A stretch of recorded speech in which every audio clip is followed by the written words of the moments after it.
You know, back to the swine flu. You know, I don't want to sell that short because there's so much in the media right now about this. Right. In 1976, here in Pittsburgh, there were 3 deaths from the swine flu in 1976. The 3 deaths were caused by the vaccine.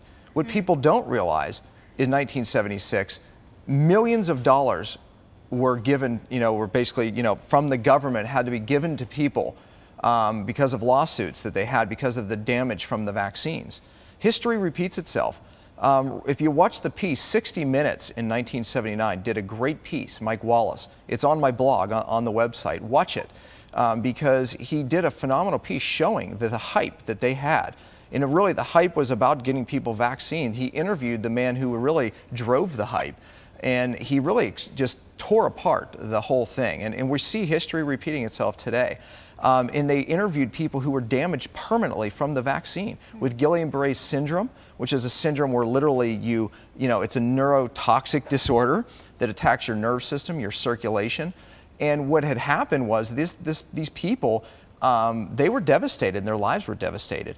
And people need to know that and understand the facts really in the risks as far as the vaccination go. Educate yourselves, please. Watch that video on my blog. Yes, isn't It is. I treat people from all around the country, though, because I do a lot of phone consultations. I treat doctors from around the country. I have a seminar coming up in October, actually here in Pittsburgh. Okay. And we train hundreds of doctors what we're doing in our clinic. And that's the end of October. I think pompaseminars.com.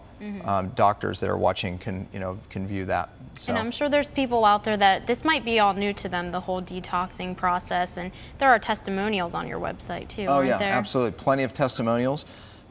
Look, we do get people well. We treat unexplainable illnesses.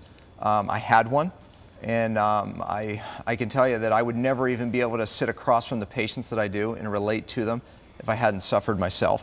And I really believe that's why God has shown us favor in the area of these illnesses. And